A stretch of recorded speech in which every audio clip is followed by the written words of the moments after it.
Hello everyone, welcome back to my channel Riya blogs বন্ধু। তো বন্ধুরা, তোমরা কেমন আছো? আশা করি তোমরা খুব ভালো আছো, আর আমিও তোমাদের ভালোবাসায় ভীষণ ভালো আছি।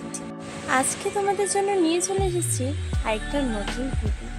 অনেক দিন ধরে ভিডিও দেওয়া হচ্ছে না, তাই ভাবলাম একটু অন্যরকম ভিডিও দেওয়া যায়। তো যাই হোক বন্ধুরা, তোমরা ভিডিওটা পুরো দেখে লাস্ট পর্যন্ত জানিও শাড়ি পরে আমাকে কেমন লাগছে, অবশ্যই কমেন্টে বলো। আর ভিডিওটা যদি ভালো লাগে অবশ্যই একটা লাইক করে দিও। আর আমার চ্যানেলে যদি কেউ নতুন হয়ে থাকো, আমার চ্যানেলটাকে সাবস্ক্রাইব করে পাশে থাকা বেল আইকনটি ক্লিক করে দিও। আর যেহেতু আমি খুব একটা শাড়ি পরি না, নর্মাল নাইটি ড্রেস পরেই ভিডিও করি, সো ভাবলাম আজকে শাড়ি পরে একটা ভিডিও করা যাক। আমার নিজেরও ভালো লাগবে, আর তোমরাও আমাকে বলো আমাকে কেমন লাগছিল। আর আমি এখনও এত বড় হয়ে ঠিকঠাক করে শাড়ি পরতে পারি না, তাই এই সিনথেটিক শাড়িটাই বেছে নিয়েছি। আর সিনথেটিক শাড়ি না খুব চটপট পরা যায়, কুচি ভালো পরে। আর সুতির শাড়িতে না কুচির পরতে চায় না, বিরক্তি লাগে।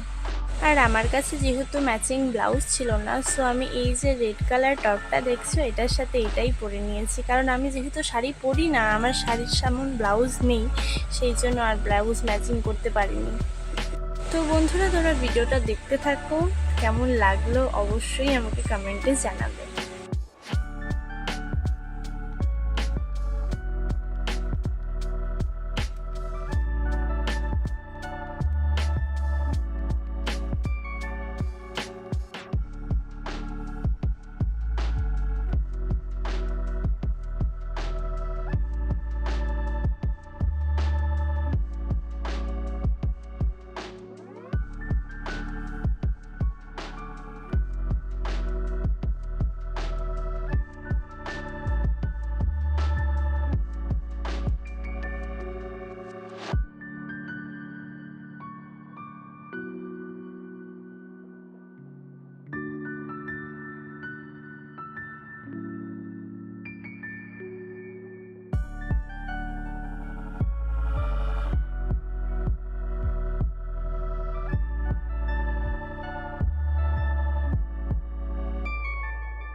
দেখো, মোটামুটিভাবে কিন্তু শাড়ি আমি পরে নিয়েছি। আর যেহেতু এটা সিনথেটিক শাড়ি, তো খুব সুন্দর কুচি পড়েছে, আঁচলটাও খুব ভালো মতো হয়ে গেছে।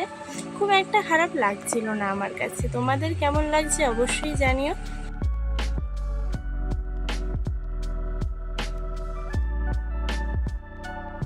আঁচলটা বারবার নিচ দিয়ে বেরিয়ে যাচ্ছিল, যেহেতু শাড়িটা সিনথেটিক আর কোনো পিন করিনি। তারপর ভাবলাম না, এক পাশে এক পিন করেই নিই, দেখি কেমন লাগে।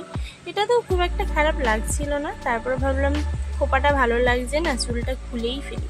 এবার একটু পদের লাগছে। আর যেহেতু আমি কোনো সাজগোজ করিনি, নর্মালভাবেই শাড়িটা পরেছি, আর এর থেকে তো বেশি কিছু আশা করা যায় না, তাই না?